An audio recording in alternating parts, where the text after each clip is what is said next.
Coucou à toutes, comment allez-vous? Bienvenue sur Lolicia Scrap. Aujourd'hui je vous retrouve pour un petit tuto boîte.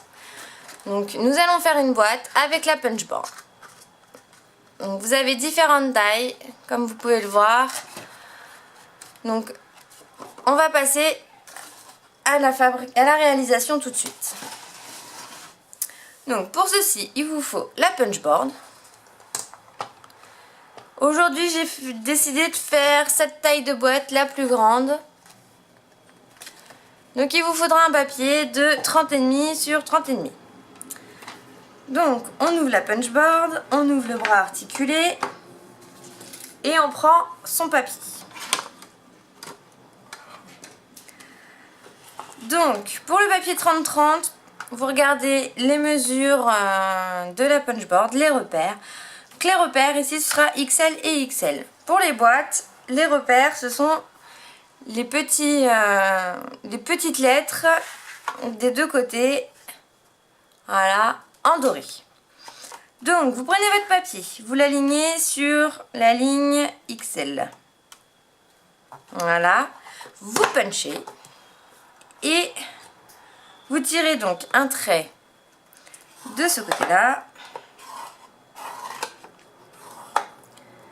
et le deuxième trait de ce côté-là bien jusqu'au bout. Voilà. Une fois que vous avez fait ça, vous tournez votre papier à 180 degrés. Vous vous remettez sur le XL et vous appuyez et vous retirez vos traits.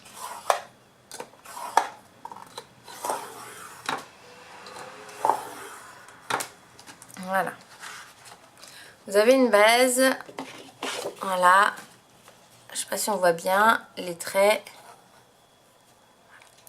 Vous avez du coup sur cette partie-là, les traits se rejoignent. Donc pour cette partie-là, vous vous mettez bien au milieu des lignes. Vous vous alignez bien dans la ligne que vous avez déjà tracée et vous appuyez. Vous retournez et pareil, vous avez votre petite encoche. Vous vous alignez et vous appuyez. Ce qui vous donne ça. Ensuite, vous allez tracer des traits. Vous allez vous remettre sur le papier. Donc à l'opposé de là où vous avez punché, vous vous remettez sur le XL et on va recommencer l'opération. On tire les traits, on appuie. On tourne à 180, on se remet sur le XL, on appuie, on trace les traits. Voilà. Vous retrouvez pareil avec les lignes qui se sont croisées, vous alignez.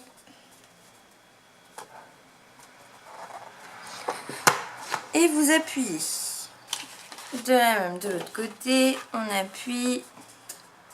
On s'aligne et on appuie. Voilà. Ce qui vous donne sur les quatre côtés des encoches. Une fois que vous avez fait ça, vous pouvez ranger la punchboard.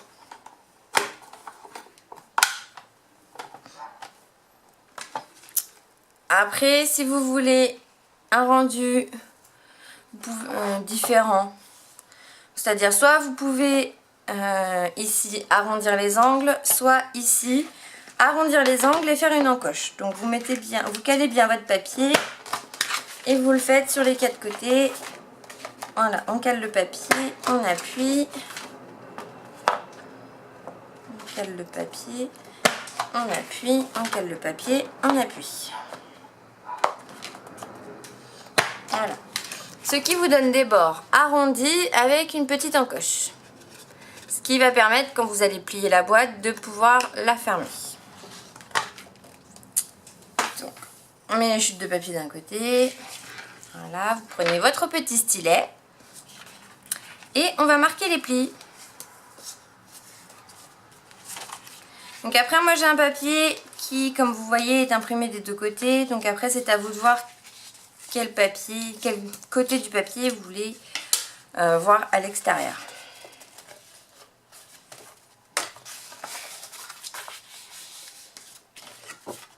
Vous marquez bien tous les plis. Moi, vous voyez, le papier est en train de se déchirer, de s'abîmer. C'est pas top. J'adore ces papiers, mais ils sont un peu fragiles. C'est le seul défaut qu'on peut leur trouver. Hop là. Vous pliez. Vous marquez. Voilà. Et le dernier. Donc, il faut bien marquer tous les plis. Sinon, vous allez avoir du mal à plier votre boîte. Une fois qu'on en est là, qu'on a marqué tous les plis, donc vous voyez, hop, hop, va falloir faire un petit coup de ciseau. Donc pour pouvoir coller la boîte, on va découper les parties ici et ici, ici et ici, pour pouvoir coller votre boîte. Alors, vous prenez votre papier et vous découpez jusqu'au bout pour avoir, voilà, ce morceau là qui s'en va. Donc on découpe.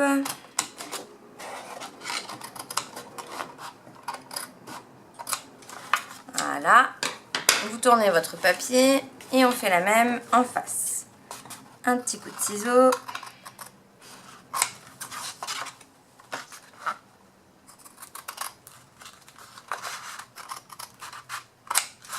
Voilà. Donc vous vous retrouvez avec des... Hop là. Quand vous allez la plier, du coup, ça va donner ça. Voilà. À peu près. Ce sera mieux quand ce sera collé. Personnellement, je vais couper un peu les bouts ici. Parce que quand vous allez coller, sinon... ça va vous gêner et la boîte sera pas droite. Donc moi je rabote un peu pour que ce soit bien. Ensuite, donc soit vous prenez de la colle en stick, soit de la colle liquide. Ça, à vous de voir. Bon, je vais prendre la colle en stick.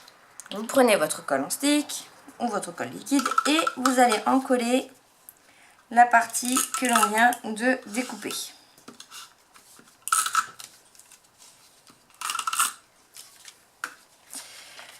On va plier, on va rabattre la partie et bien ajuster les bords à bord.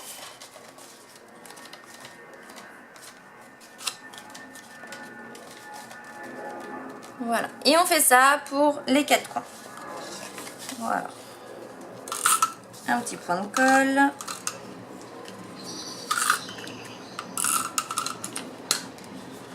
On plie, on ajuste.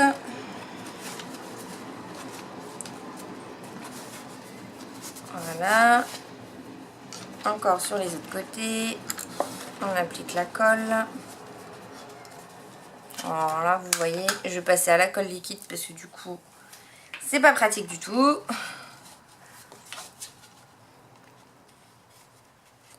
Hop, un point de colle.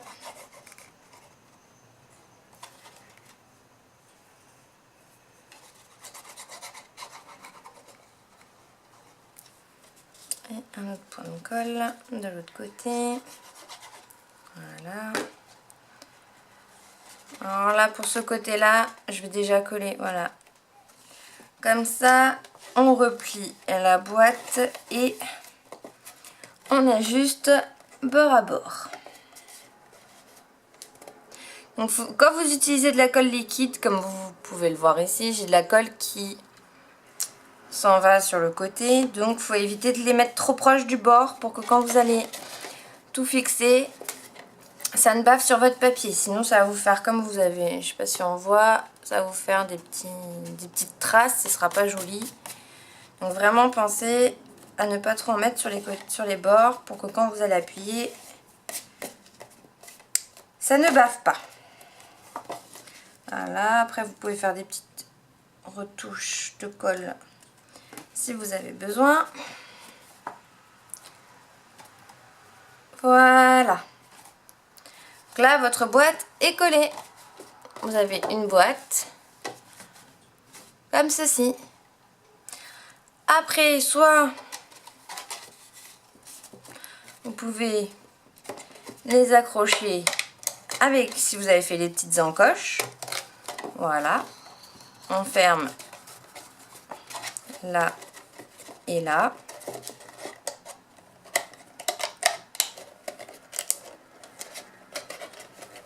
Je vais y arriver. Et ça vous donne une petite boîte comme ceci. Ou alors, moi ce que j'aime bien faire quand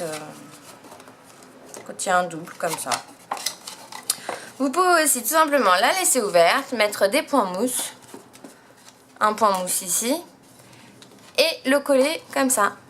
Ce qui vous donnera une boîte avec les rebords comme ceci, un peu en relief. Voilà, après vous pouvez les décorer. Moi j'ai fait un petit nœud sur celle-ci, je l'ai collé pour faire un petit décor. Vous pouvez, selon le papier que vous avez, vous pouvez faire d'autres décors. Après, libre à votre imagination.